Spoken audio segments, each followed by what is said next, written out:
Two. Hey, welcome back to Trades and Gains, everyone. I'm your host, Max Pitts.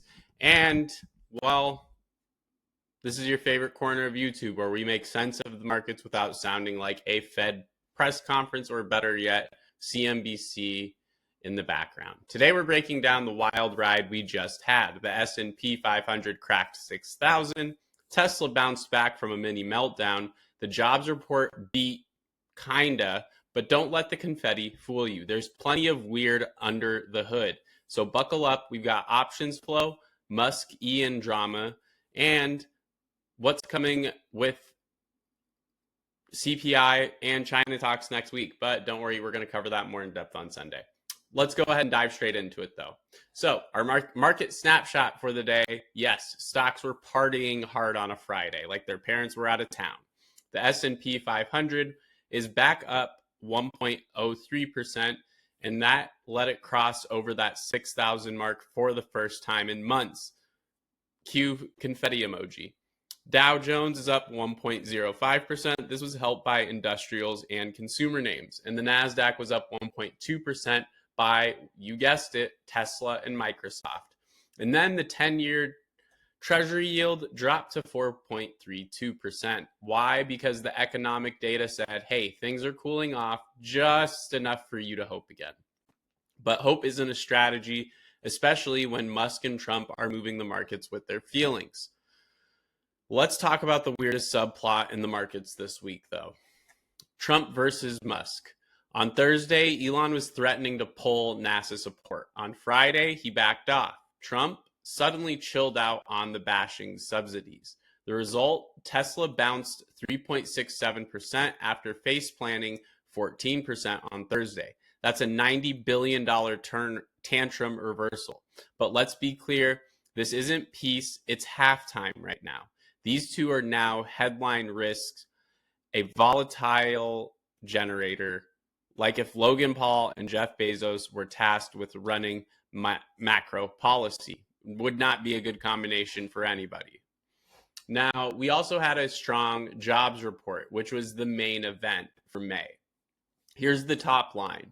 Non-farm payrolls came in at 139,000 versus 126,000 expected. Unemployment was at 4.2%, which allowed it to hold steady, and wage growth was up 0.4% month over month.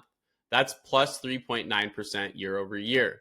Sounds decent, but let's dig a little deeper here.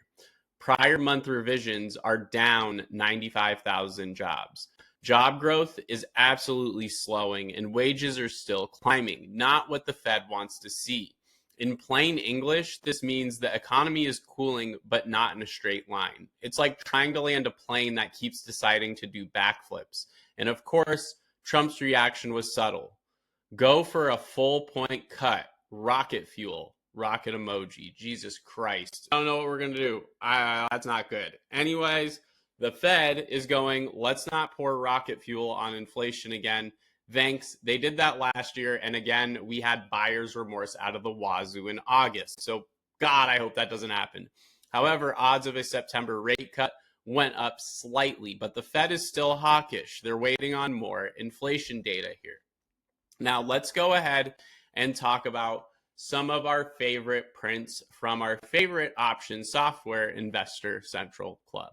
Kick things off, let's talk about some of our golden sweeps that we found on the block today. Most notable and one of the biggest that we saw today, let's go ahead and filter for our big money.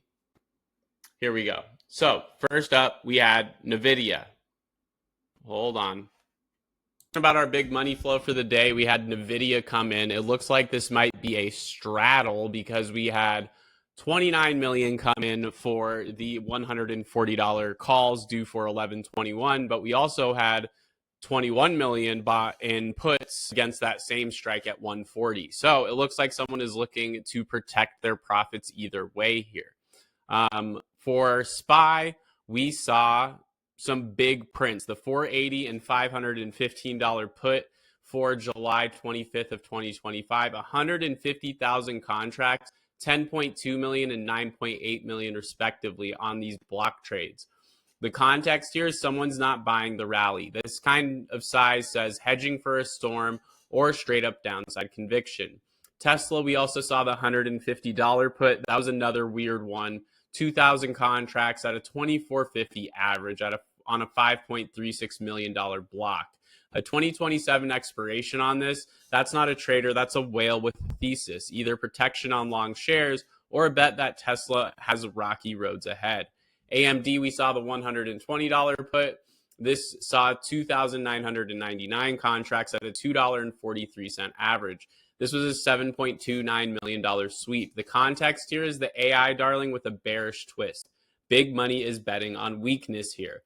Microsoft, we saw 10,000 contracts, 5 million in total with a sweep series here. The context here is full call spread are absolutely stacked on this.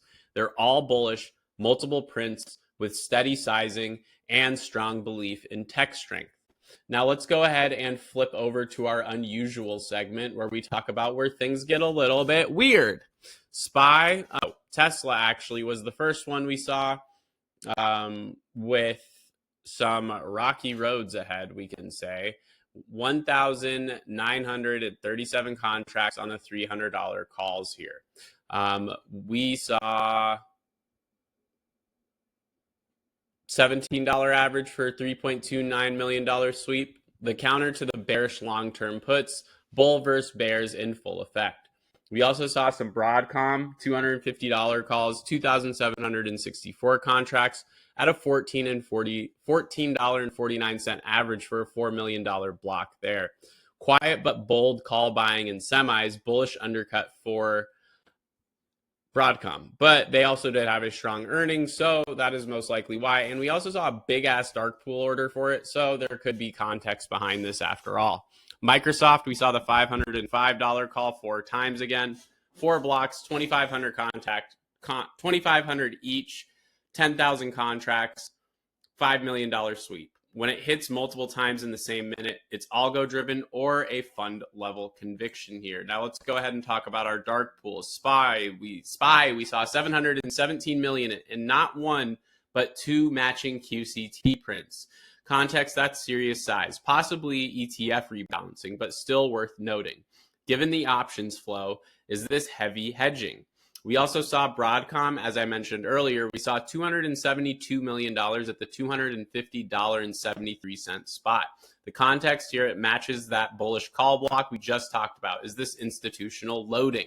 And we also saw HYG, multiple prints, all 100 million plus each. Bond volatility and credit sentiment could be brewing in the background here. Now, let's go ahead and talk about our earnings from today as well. Let's head back over to our and looks like let's pour out one for the names that didn't enjoy Friday today. Lululemon down 20% after slashing its outlook. Thanks tariffs, but thank you shorts. We just turned $1.28 into $2,200 at our peak today. So go us. DocuSign down 19% after lowering guidance. No shocker there. And Broadcom is down 3% despite beating on revenue. The moral of the story, you can beat expectations, but if your guidance sucks, Wall Street will body slam your stock. That's a shift. We're back to the markets caring about the future, not just this quarter's Excel sheet. Oh, and guess who's back? Bitcoin, it's up 2.8% to 105K because nothing says economic uncertainty like crypto enthusiasm. The Circle IPO also smacked up 29% in a day, over $100 a share now. People are acting like it's 2021 again, just with worse memes. And Microsoft, all-time highs, surpassed NVIDIA again as biggest company in the world. Forget the AI bubble. This might just be the AI new normal. So what's coming next exactly? On Monday, we have China trade talks in London. Wednesday, we have a CPI report and 2 major market-moving events. If CPI comes in hot, forget the Fed cutting rates anytime soon. If trade talks blow up on social media again, well, volatility is going to spike. Remember, trade policy is still happening via tweets and vibes. This is not stability, it's performative diplomacy. So let's go ahead and wrap this thing up because you all got stuff to do and want to go hang out for the weekend. So what are we doing at Trades and Gains? We trimmed some gains after the Friday pump. We're sitting on more cash, and we're watching CPI and trade headlines like hawks. The bulls might be back, but the floor still feels wobbly. If you're long, keep it tight. If you're in cash, wait for clarity. If you're short, pick your spots and don't fight AI. Our final thought here, this market is rewarding hope and punishing hesitation. But the second that CPI misses or Musk tweets something insane again, all bets are off. Want our daily options flow plus CPI preview Monday morning? Hit subscribe, join the crew, and as always, trade smart, not loud. And if you learned something, make sure you subscribe to YouTube, hit that like, and comment below what you think we're opening on Monday with for SPY. I'll see you guys on Sunday for the weekly Outlook report. Happy Friday, happy weekend, and give your mom a kiss.